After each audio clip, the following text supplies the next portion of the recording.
Good morning, good afternoon, good evening, ladies and gentlemen. Welcome to this online session, very, very close to my heart. For you, for the people in the audience that might have joined one of our webinars before, you know that CSP is one of my favorites. Concentrated solar power is what kicked off my career, which is why I'm always delighted to have a session about CSP. And today we're having a session about small scale CSP. Now, if you ask me, of course, I'm partial. I'd say that CSP is a really amazing technology that allowed us to kind of bottle up the sun and solar energy for when we need it, which is an amazing proposition. However, the way that the markets were at the time, when when CSP was kind of making its first push into the market, there was plenty of gas. There was the big scale projects that got the cost of CSP down were hard, in terms of actually putting them together. And basically, we ended up in a situation where CSP has grown. We're right now about 7 gigawatts or more. Maybe my colleagues in the speakers can correct if they have like later and better details. But essentially, it's hard to get off the ground because the large scale projects are hard to permit, are hard to put together, hard to finance. However, this has not taken away all of the main USPs of CSP, which are mainly the fact that you can both produce energy and store it, which is not a small thing, and actually very, very economically indeed. So in this session, we're going to focus on small scale CSP. As we know, anything larger, any larger scales always gets the costs down, but in smaller scales, we can get really good results as well if we do things cleverly, which is what we're going to be talking about today. So first, I'd like to welcome everyone in the audience. We have a super international panel here today. We have people both from the US and Australia in this webinar today, but we also have people obviously in Europe. So please introduce yourself. Say your name, say your company, and also say where you're joining from today, because we love to see it here as the speakers, because not only we are the international ones, so are you guys. And this is really, really interesting. CSP has got potential in a lot of places around the world. And this is what we're going to be talking about today. So first, I'd like you to get to know a little bit better the presenters today, and to start to let you know that we are actually organizing this webinar in collaboration with Women in Concentrated Solar. Yes, we're all women in this panel. It is very rare that that there'll be all women in a panel. We do a few webinars a year like this, but not very many. There is a lot with all men. But that's not the point. You guys are here because these women really are super experts in this topic that you're learning about today. So let's get to know the ladies. Sabrina, please, could you introduce yourself so that people can get to know you a little bit better? Thank you very much, Evelyn. My name is Sabrina Hasni. Good morning, good afternoon, good evening, all. I am originally from Algeria, and I live now in the Netherlands, more specifically in The Hague. I started my career in chemical engineering, and then I did another degree in solar energy engineering, where I mainly work now in the field of heat electrification, and my passion is obviously as well in the concentrated solar power, where I had the opportunity to meet many of the amazing ladies during one of the conferences in 2022 at Solar Paces. Excellent. Welcome, Sabrina. We're really looking forward to hearing your presentation. Next, I'd like you to meet Ye. Please, if you could introduce yourself. Thank you very much, Belen, and very thankfully to the ATA Insights and also the Women Plus CSP to give me this opportunity to do a presentation here. I'm Ye Wang, and I'm a research fellow at the Australian National University in the solar thermal group. My background is in mechanical engineering, and I did a lot of receiver designs in my master's and PhD study, and currently I'm working on mostly heliostat field techno-economic analysis of CSP systems, and also CSP for industrial processes. Thank you. Excellent. Yeah, thank you very much. You have to know that it's 11 p.m. where Ye is, so she's making an effort to be here, and we appreciate that very much because it's 1 p.m. here, but it's 11 p.m. right there. So next, I'd like you to know Natalie, who is someone you probably know, and she's also making an effort. It's really early in Washington, D.C. But Natalie, please, could you introduce yourself? Thank you so much, Belen. Thank you to ATA Insights and Women in CSP as well for having all of us for this great session. I've been in the United States most of my life, born in California and then moved to the East Coast for college. Studied chemical engineering also, Sabrina, but I switched to electrical engineering partway through. And then I actually went into cybersecurity and spent 33 years in that field at a consulting firm. But over the last 10 years, I've been getting more and more involved with concentrated solar power, as you'll hear more in our story, and am now the Vice President of Operations for our company 24/7. Lovely to be here. Thank you very much, ladies. As you can see, you have quite a lot of knowledge right here in this room. And thank you very much for everybody that is there. I can see from the chat a lot of people that are old friends, you know, not because they're old, but because we've been friends for so long. So welcome, everyone. Okay, this is how it's going to work. We're going to have 3 presentations, and I'm fully expecting a lot of questions at the end, because it's very rare that you're going to get these experts here, like in your fingertips, that are able to answer these things for you.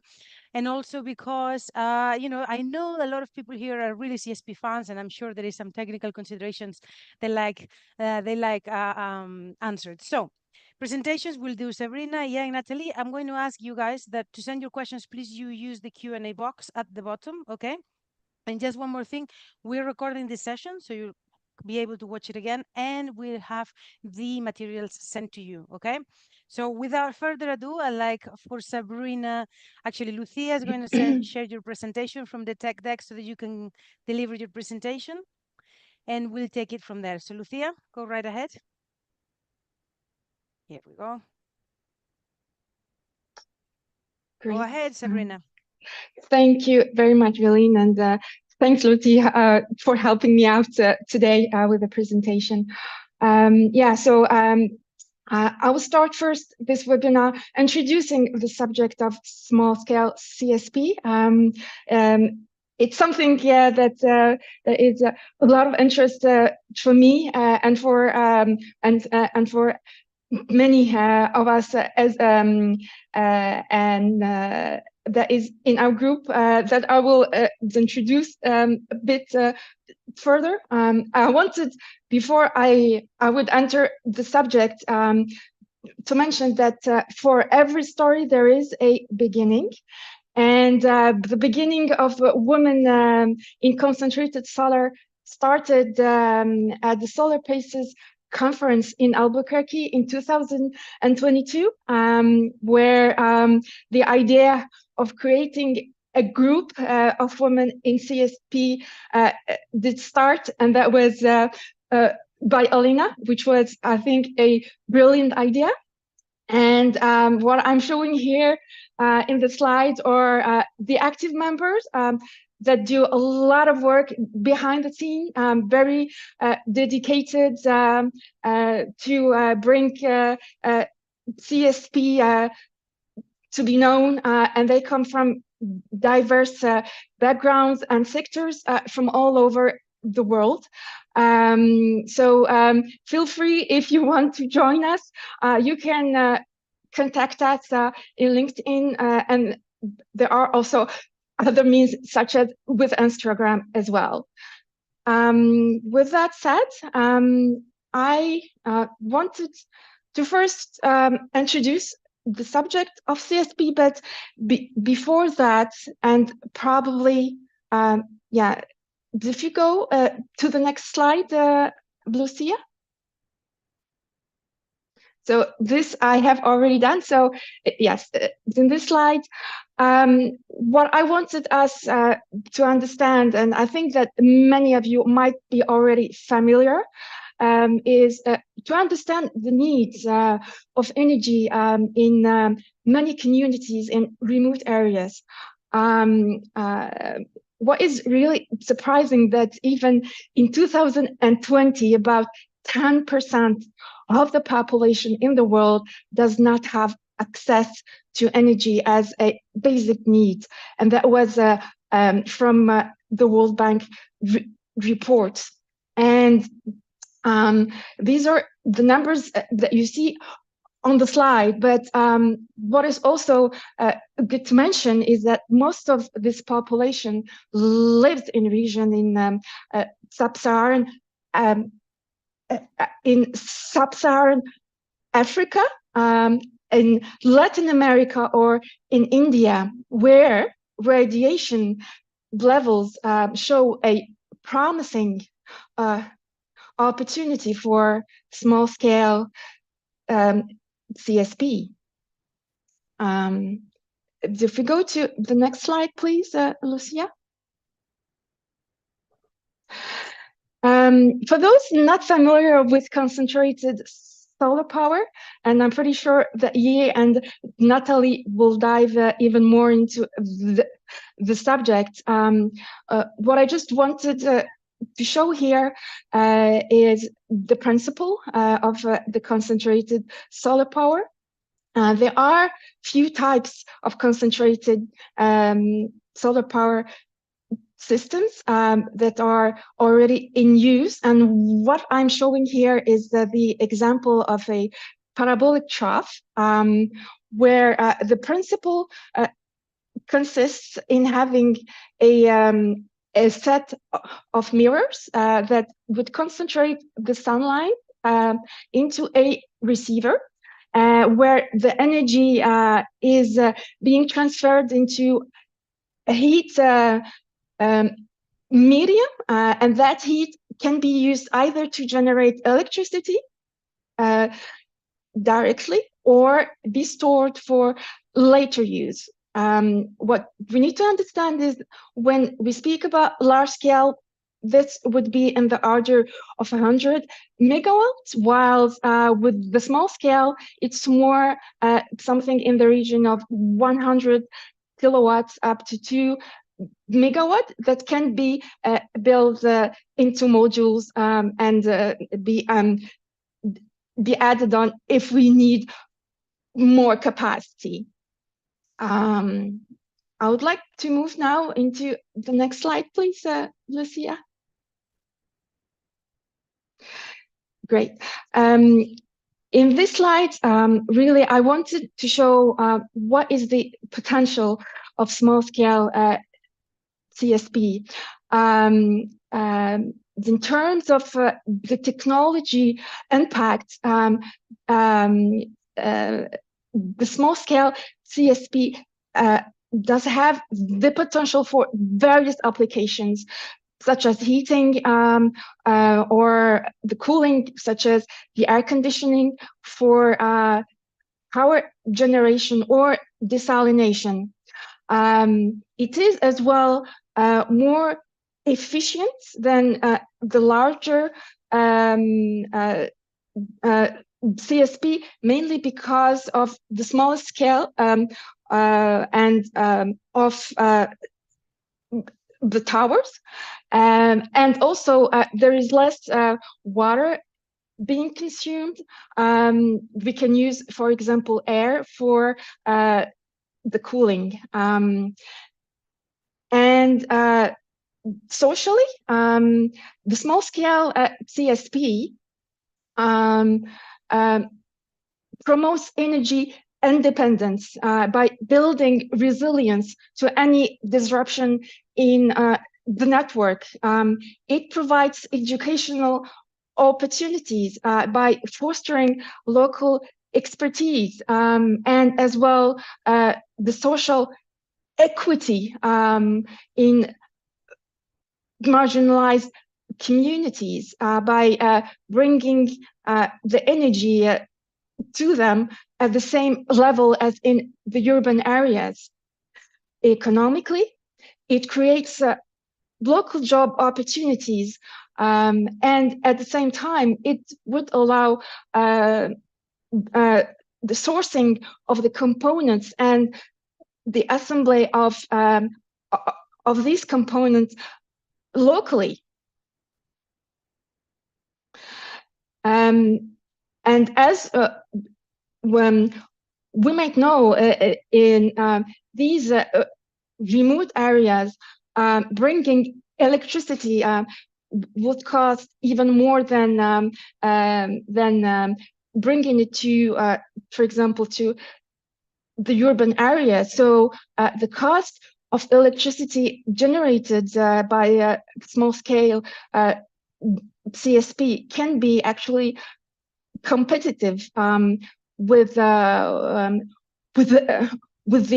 electricity generation in this region. Economically, what I wanted to mention that in terms of environment, it fosters the agriculture practices by bringing potable water through desalination in these areas. And also it creates resilience to the climate change in case, for example, of severe weather conditions. So all of these are really benefits that we should be, that we should know in regards to the small-scale CSP. And that would lead me to the next slide, please, Lucia.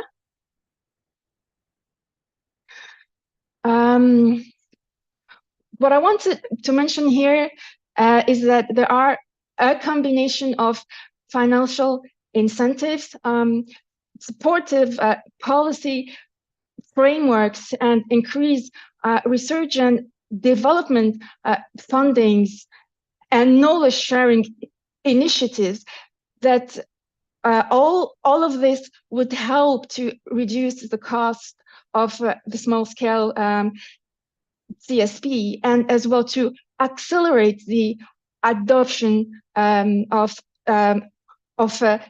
this technology as a renewable energy source. And I want to end up with the last slide, if you can, Lucia.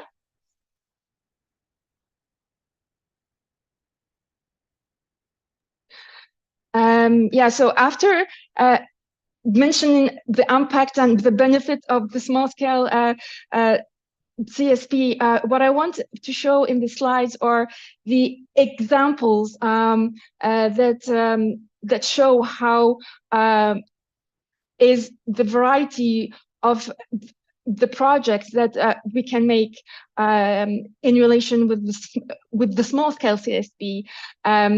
The first one that we see, for example, is the Polyphone, which was a project that ended about 2 years ago.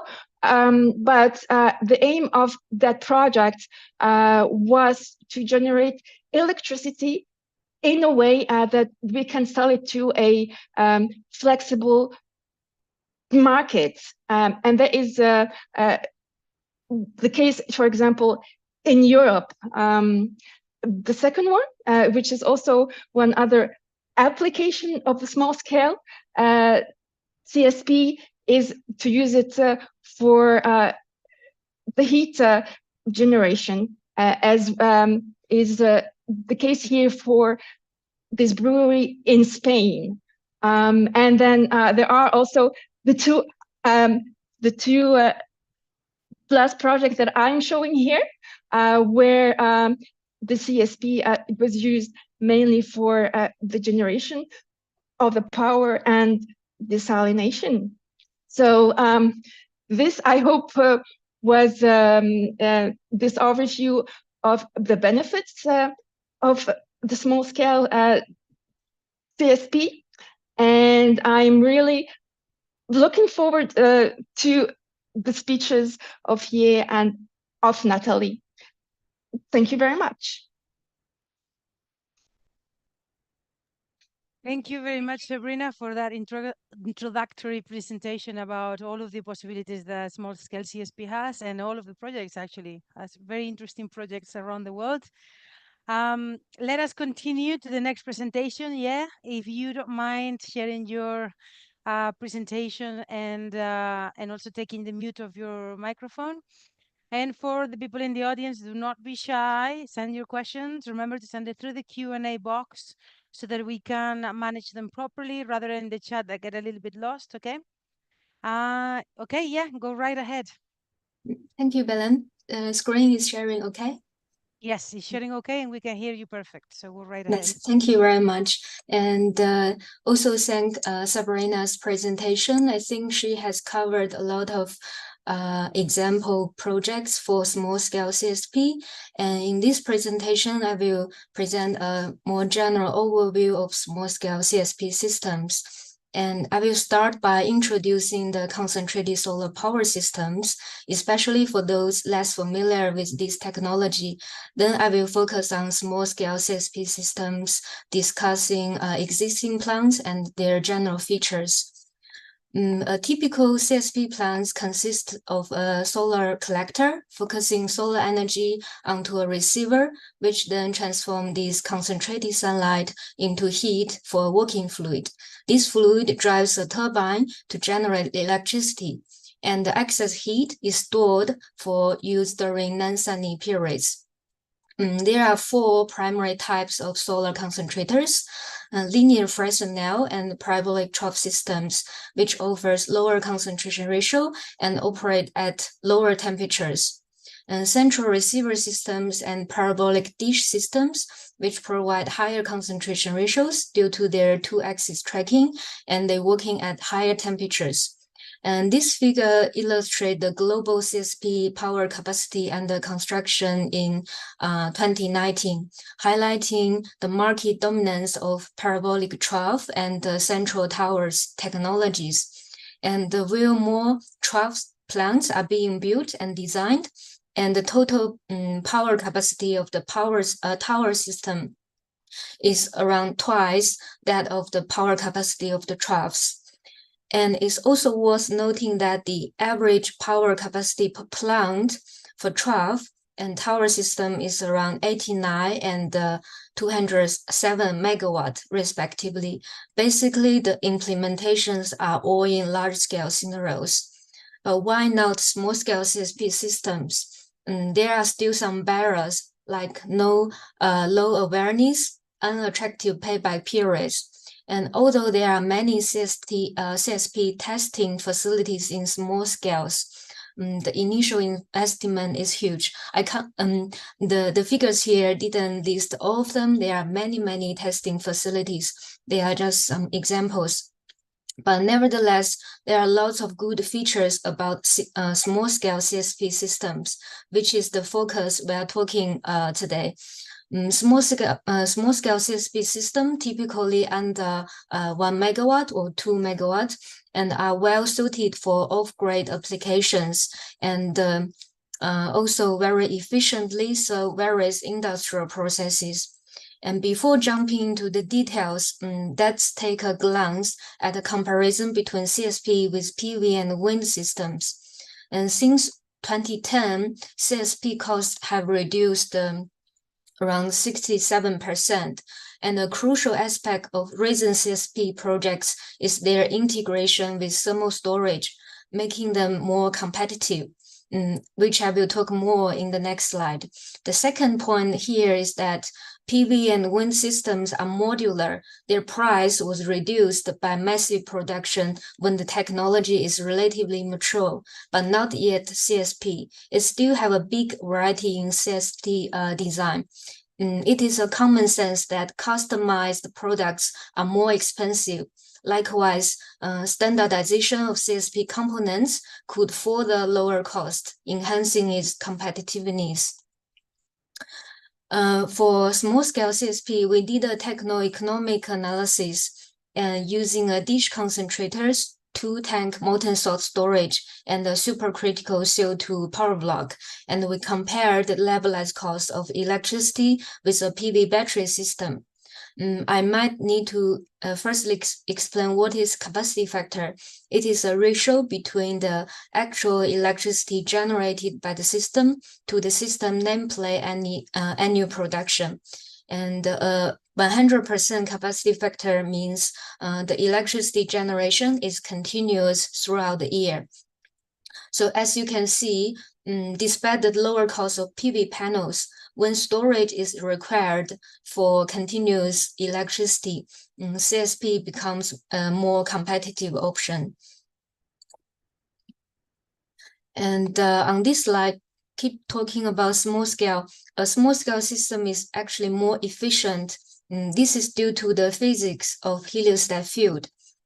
As you can see, for different heliostat in different locations in the field, the further heliostat is from the tower, the larger the spot size on the receiver, due to the unavoidable sun shape and astigmatism effect.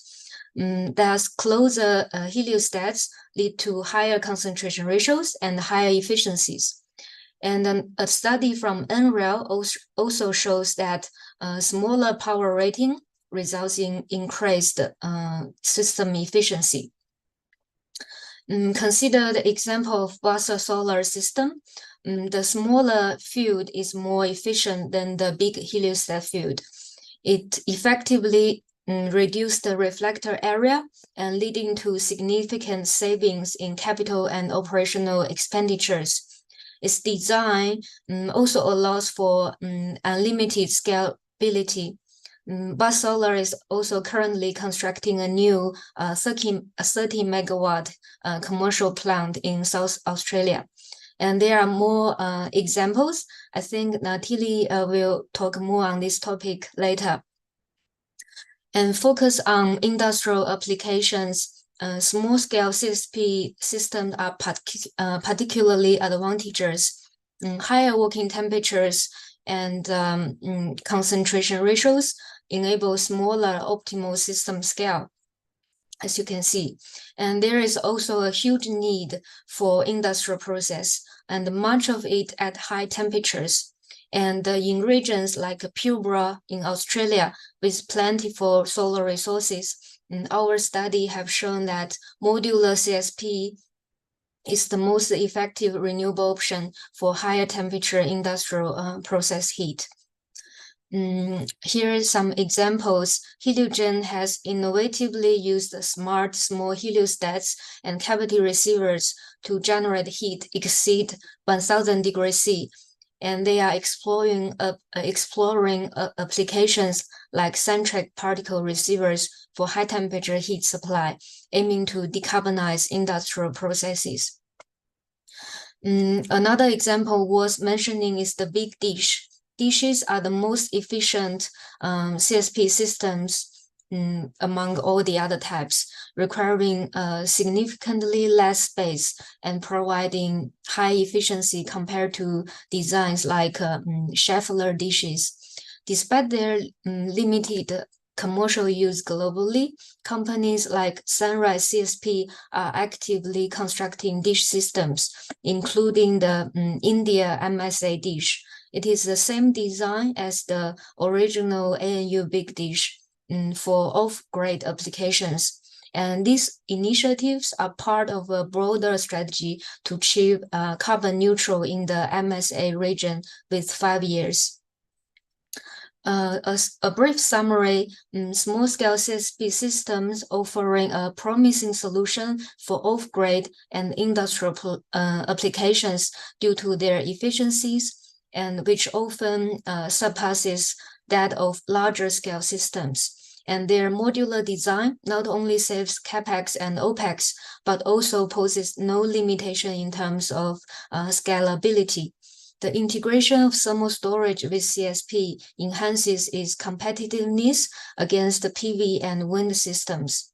And looking forward, the standardization of components could further reduce cost, positioning CSP as an increasingly viable option in the renewable energy landscape. Thank you for your attention. This is my presentation. Thank you very much. In only a few minutes, you've managed to drive us through all of the main technologies, all of the main pros and cons, all of the main numbers. So that's been quite impressive. It was concise, but it was really impactful. And there is a few questions already for that we'll take later, and more hopefully that will be sent. And I have also my very own questions. We still have one presentation, of course. And Natalie, I think this is your time. I love CSP badge, by the way. Top class. Thank you. Wore it for you. Yeah. So if you share your screen and you begin your presentation, and and then we'll have a little bit of more of a conversation. Excellent. Go right ahead. We can see the presentation. So go right ahead. Thank you so much. Thank you, Belen. And I'm so thrilled to be part of this amazing group of people. Sabrina and Ye have done a wonderful job of setting the stage, and hopefully my presentation will follow on and pick up on some of the key themes. I don't think I need to tell you more about why the CSP at the small scale is so important, and maybe I can just get right into it. But I did want to say it at the beginning, and I think Ye also picked up on this, that CSP has had a reputation for being complex and expensive. And as Ye pointed out very well, in the small scale CSP, we can envision a simple, affordable, modular system that's factory producible that allows us to bring the price down and be much less complex. And our approach in particular has very few moving parts. It's easy to construct with local labor, allows for generation of heat and electricity, as has been discussed. And what I love about it is that it can be operational with the very first module. So you build one module, you're already operating, and then you can be building 2, 3, 4, 5 modules beyond that. But it allows you to get up and running quickly. All right, so quick summary of our company. Many or most of you, I saw a lot of the names in the chat, and I know I recognize many of you, and I know that you all know our founder and CEO, Bruce Anderson. He has been talking about his ideas and technology at conferences around the world for a number of years, and I've been fortunate enough to travel with him to do that.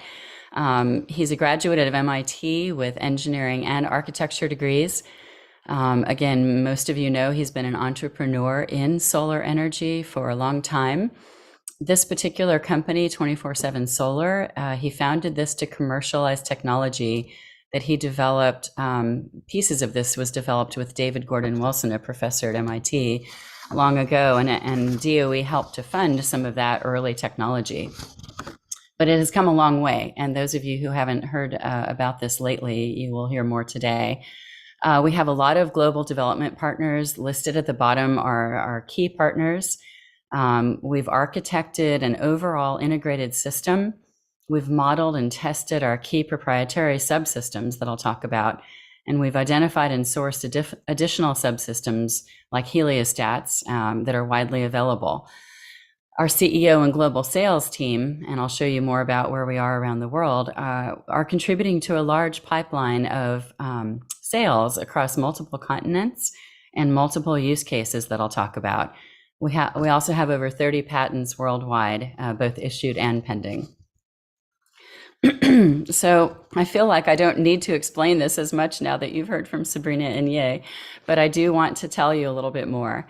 This slide really highlights the key elements of our approach. On the left, first, is our proprietary 24/7 solar receiver. As you've heard, we convert solar light from heliostats, but a difference of our system is that we heat ambient pressure air, and we heat it to 1,000 degrees centigrade, which is much higher than conventional CSP that typically operates below 650 centigrade. And typically, these systems are in a pressurized, closed system. Our design allows, as Ye pointed out, for much higher efficiency electricity production. And we also produce heat that's suitable for high temperature industrial processes that have been discussed a bit briefly. In the middle, second, is our thermal energy storage subsystem.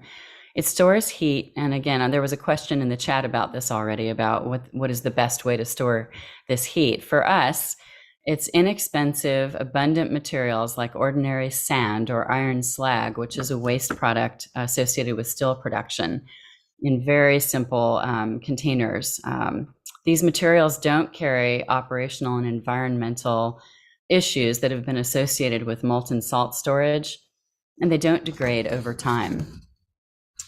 Our third, on the right side, the proprietary Brayton cycle turbine, it takes the ambient pressure hot air that I described earlier from the solar receiver and converts it to both heat and electricity without emissions.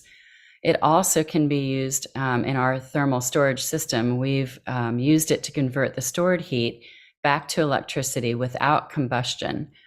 When the turbine produces electricity, it at the same time produces 250 centigrade heat that can be used for industrial processes.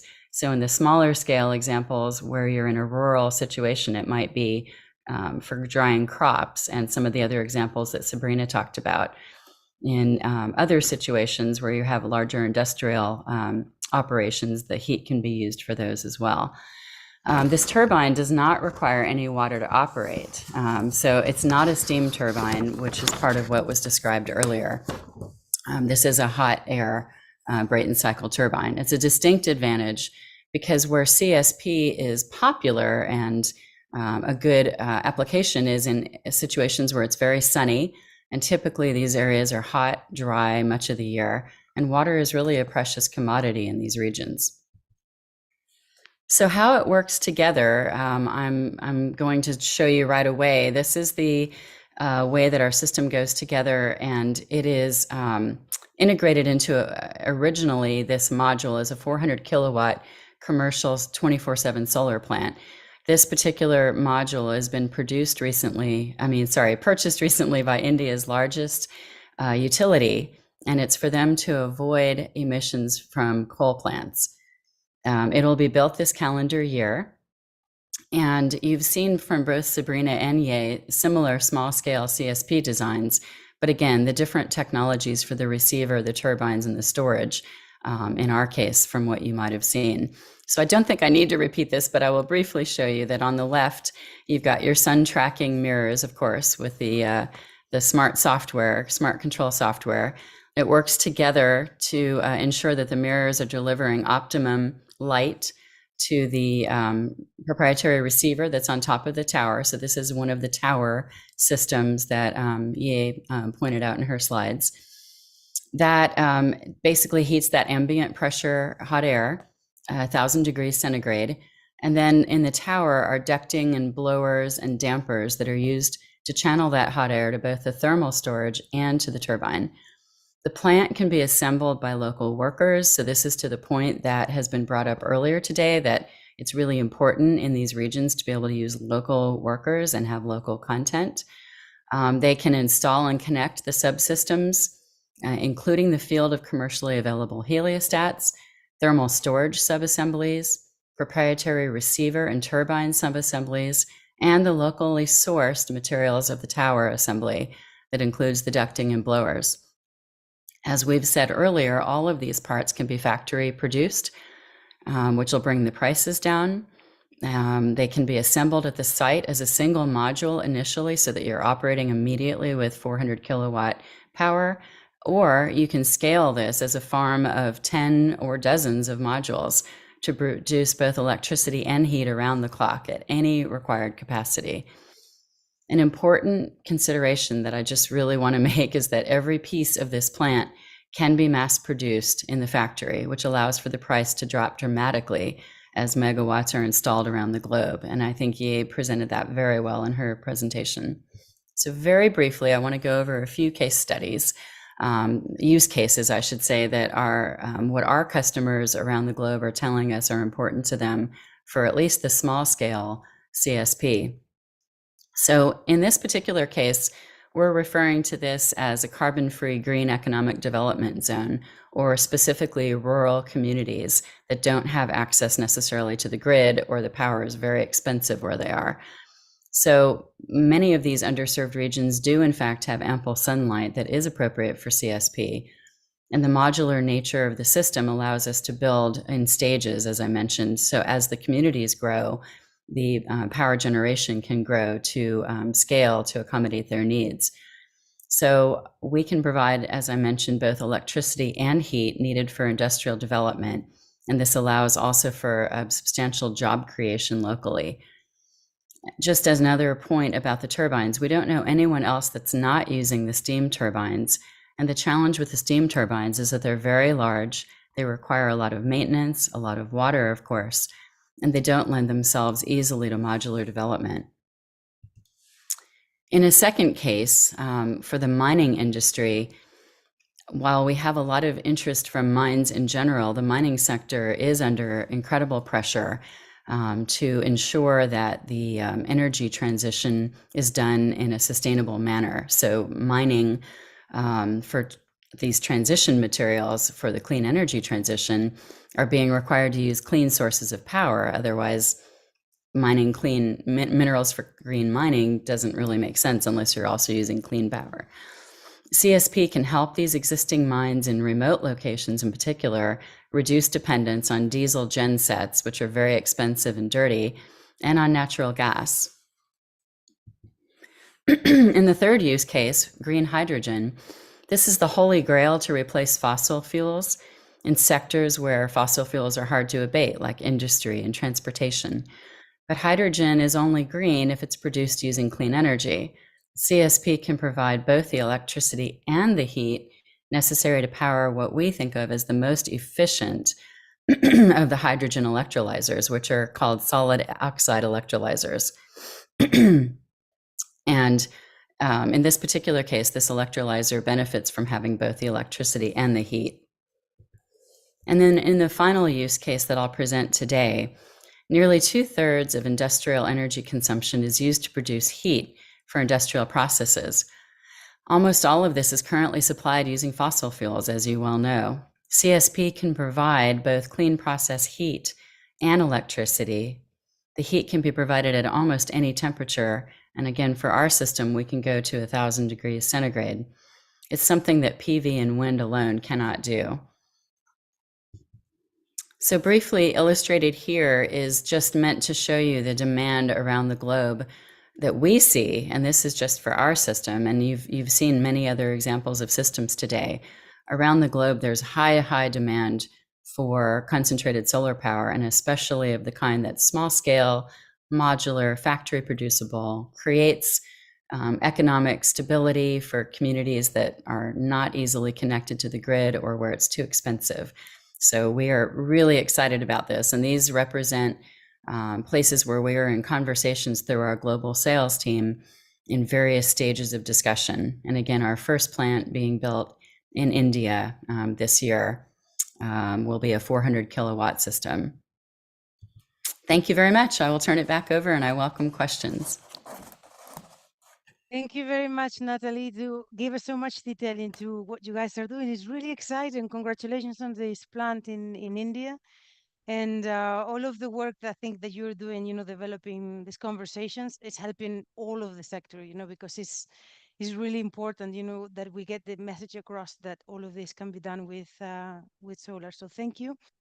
I'm going to ask you when you can to take that off so that we can have a conversation and go into the questions. I just wanted to ask a calibration question, if you like.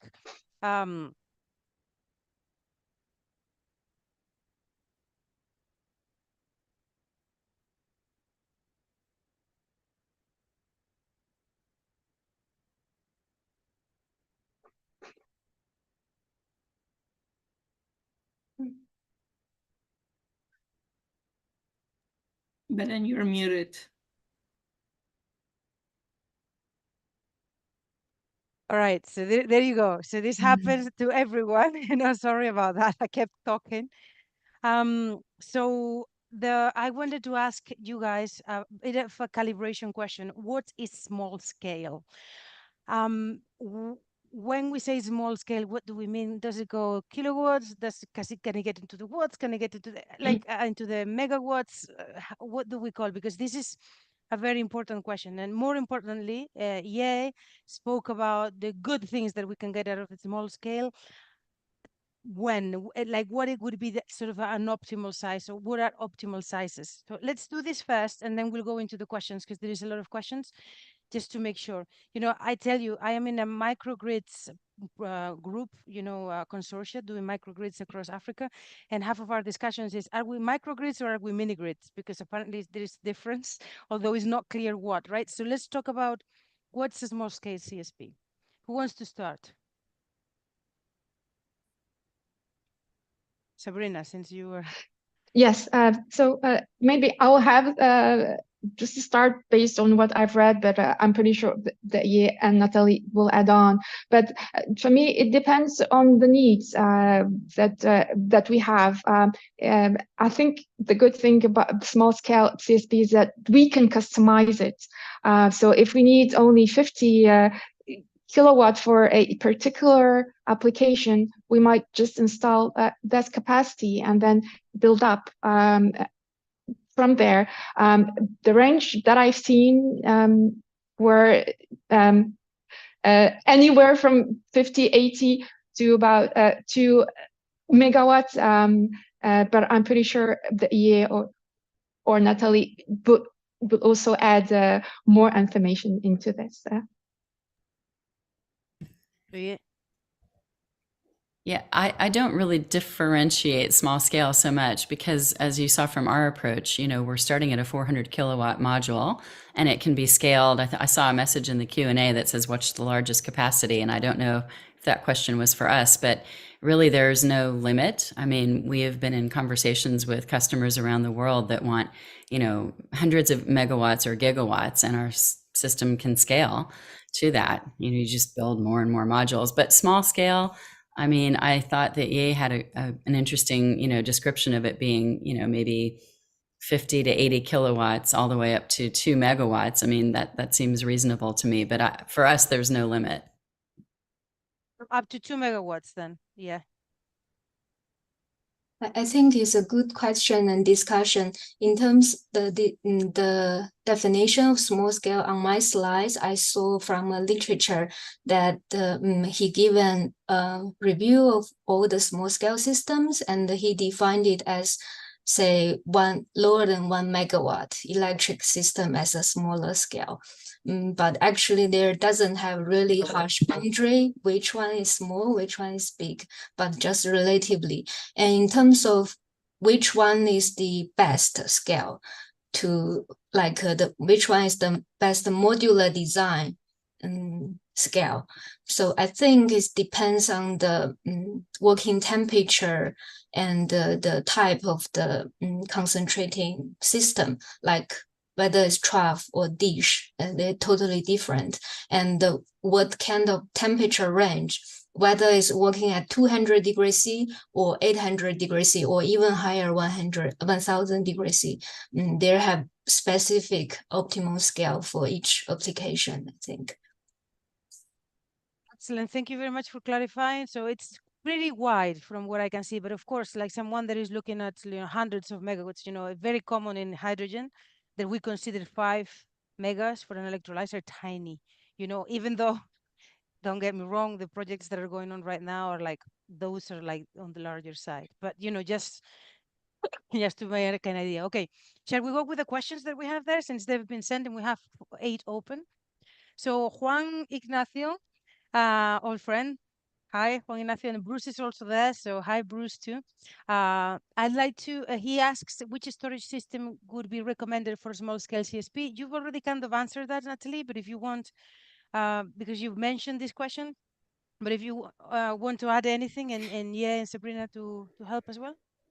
Yeah, I'm not saying that it's the only recommended, but for us, what we found that works best for our system is a very simple, these renewable materials readily available.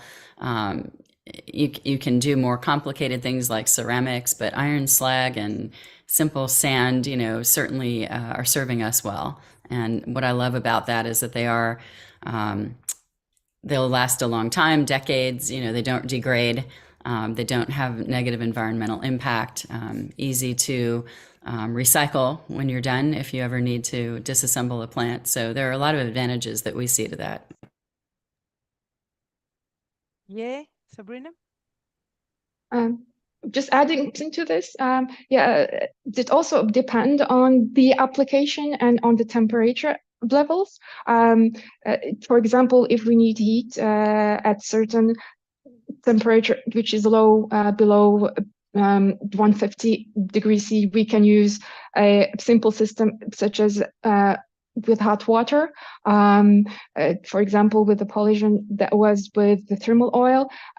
So yeah, there are also various options that we can use depending on the temperature, on the application. This is my thought on that.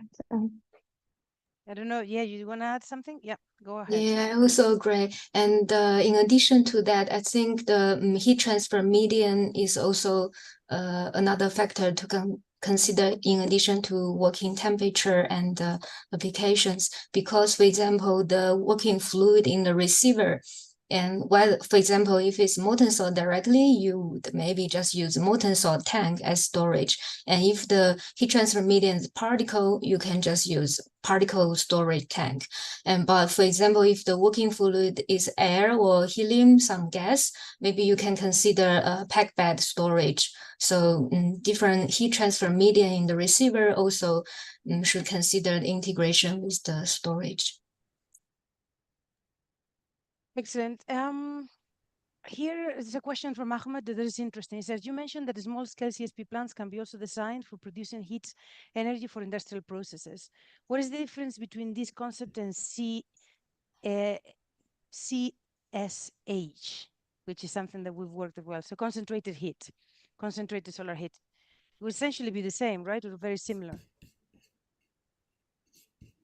Yeah. Okay. Yeah. Is that simple? I mean, what from my this question is for you, Natalie. So what I understand is you can choose what you want from that system, correct? If you want electricity, if you want heat. Yes. So it's a bit Yes, like what absolutely. you need. Yeah, like our India customer is only using the electricity, but we have a lot of customers that are interested in using both, the electricity and the heat. Another question for you, Natalie. Can these projects be built today without grants of subsidies? Yeah, It asks from absolutely. the LCOE. It can? Yeah. Yes, they can. We are definitely in India, we're not using any grants or subsidies. So that can be done. There's a question here that is very intriguing, actually. And it wasn't my list, okay? Basically, there is it goes in a different way, but basically what it asks is, look, we've known about this, we've had this for a while now. What is the problem? What is hindering the development of these projects? And I'm interested in this too, because from what I can see, it's like literally the whole package. It's the whole package. You can have electricity, you can have heat, you can create jobs. So what is the issue? I mean, I understand that the anatomized market, where there is a lot of little developments, is always hard. It's the same problem with the microgrids as well, actually, same sort of issue. But what is hindering like faster development of these projects?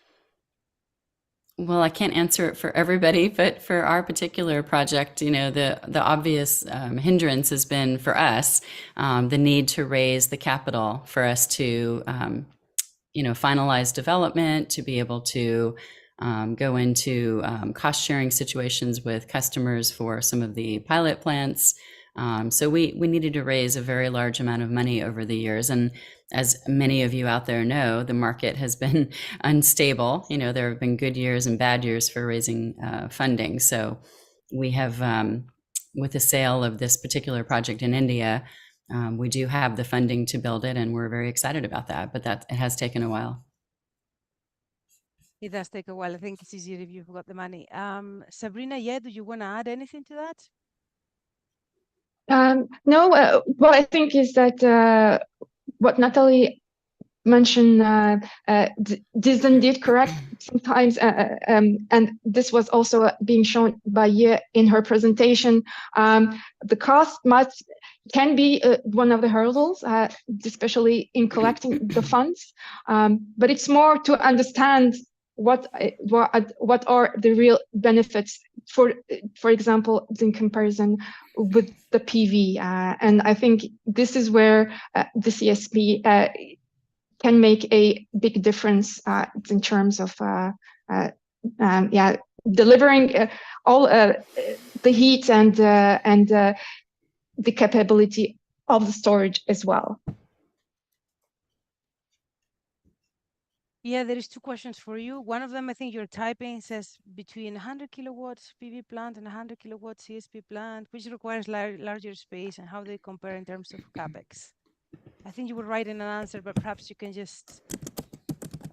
Yeah, I think I'm typing a long answer for this question. Actually, it's hard to answer, and but in short, we haven't carefully compared the land usage between PV and CSP. But generally, I think it's not a direct comparison because we need to also check capacity factor. So for PV system alone, it's definitely cheap than CSP, but considering capacity factor, only PV is just provide maybe 20 to 30% of capacity without storage. But for CSP, it has storage unit and is the optimum lower cost CSP system can reach around 80% capacity factor with the storage. So if we compare, when we compare PV and CSP, maybe we can specify certain capacity factor, say 20% capacity factor, which one is the best, and 80% capacity factor, which one is the more economic option, and how about 100% capacity factor? So different comparisons. Yeah, very different. It's a bit like, you know, when you choose what to eat for dinner and you can pick between a steak and I don't know, asparagus and then some chocolates. May have the same calories, but it's very different outset. Okay, and another one is someone asks you here for a link to your institution when you can.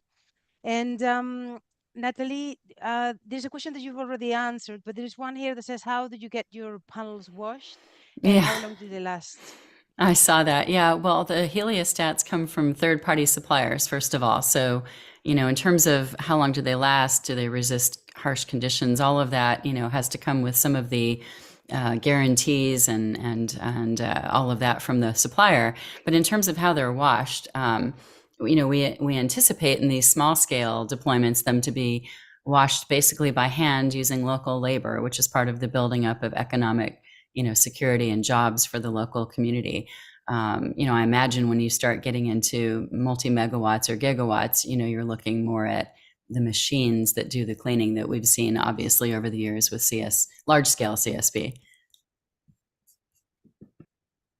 I mean, it also depends, you know, where you do it. For me with this is everything depends. And the last question that I've saved here, because we don't have a lot more time, is the idea of women in CSP. I think it's a good one to close this webinar. You know, Michael here, I don't know how to say this name properly.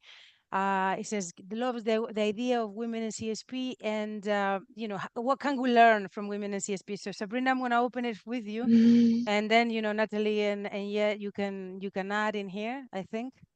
So go ahead, Sabrina. Yeah, I will start first. What I think is that by making more women visible, and that is, for example, in this webinar, and just creating this networking and giving this helping hand as well to the women that are also very early in their career to follow the same path. So it's increasing visibility and giving support and just creating these opportunities for women in the field of the CSP.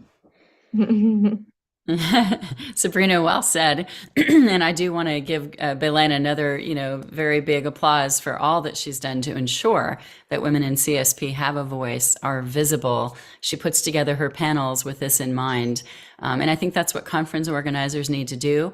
I also think that it's important for employers to look deeply at the talent that's out there instead of just looking at the people they already know, which maybe tends to be men, you know, in this field, is look more deeply. There's plenty of women. I mean, if you look at women in concentrated solar power, there's so many women that are involved. So I think employers should be looking at how do I find you? how do I, bring you into this project and give you more experience and let you show us what we can do? So I do think that Women in CSP is an awesome resource to leverage for all of you out there that don't know where to find women that are competent and capable in this field. And yeah, did you want to give us a few words also before, Yeah, we let you totally go off to agree. sleep? Is really appreciated, and for the Women Plus CSP organization. And I think I think opportunities are really appreciated and support. So, for example, letting more female researchers joining this community, letting them feeling no barriers and everything welcome, and a lot of opportunities to learn, to contribute to, I think is really great and appreciated. Thank you very much. Yeah, I have been involved through the years in a lot of like women initiatives. There is not that many women from the beginning, we know.